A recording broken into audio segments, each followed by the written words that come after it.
Mrs. Hirsch. Mrs. Hirsch? Oh. Are you okay? Oh, yeah, I'm okay now. Yeah, sure, I'm fine now. And now I know who you are.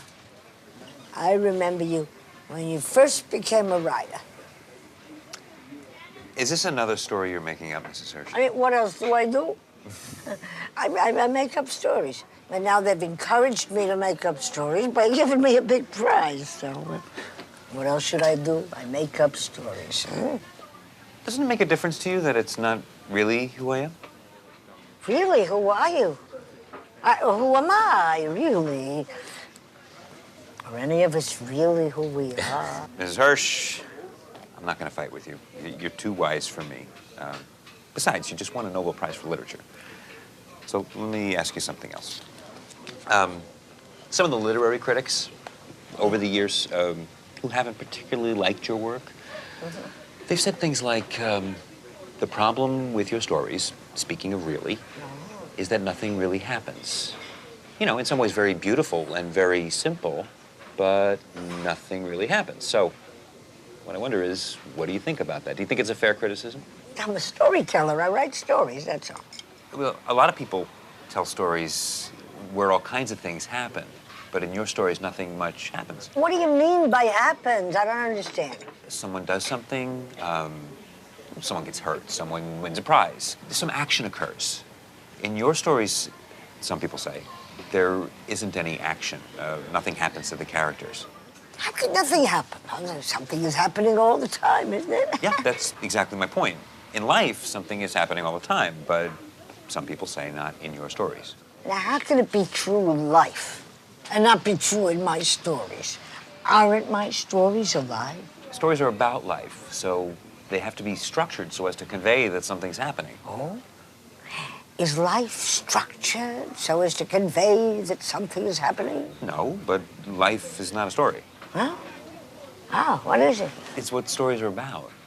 You can't have a story about stories, huh? All right, Mrs. Hirsch, sounds like you agree that nothing really happens. I'll tell you what happens, young man. Auschwitz happens. Buchenwald happens. Those things really happen. Nothing else happens. Everything else is just a story. What we're doing is just a story. You're writing a story. We're living a story. Yeah. Nothing ever happens. It's all happened already. My husband, Abraham, came close to the ovens 4 times. When the Russians liberated our camp, he was standing on line, waiting to be gassed. Ever since then, he can't bear to be alone. He has to have me in sight all the time. That's why I sat there those endless hours in the store. Just so he could look at me. He'd stare at me, no matter what else he was doing. If he was making an egg cream or filling an ice cream cone, he had to stare at me.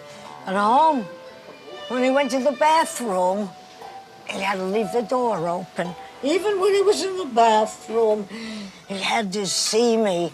One day I woke up and the bathroom door was closed. And I knew something terrible had happened. And I rushed to the door and I pushed it open and there he was in a pool of blood. He'd slit his own throat.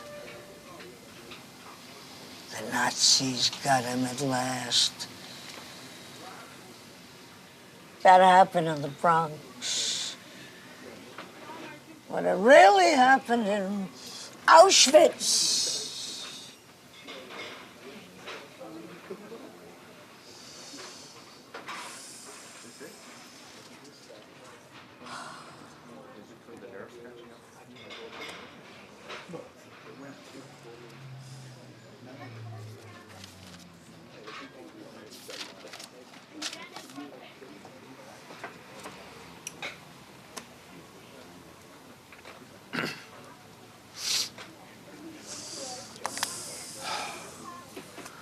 So, what do you do with your days? For example, today, what will you do? Do you just write? I walk around the village.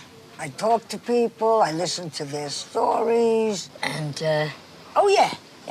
Just this month, I decided to become a feminist. And I'm taking a course with a wonderful young woman called Professor Paula Brownell. What kind of course? What's it on? It's history and sociology of burlesque. Stripping. I mean, women taking their clothes off. You're interested in burlesque? Well, why wouldn't I be? I'm a woman. I take my clothes off. Does women taking their clothes off really happen, according to you? I mean, have you ever been to a burlesque show or a club where women strip? Yes, but... So you see, you are interested in women stripping just like me. This is another thing we have in common.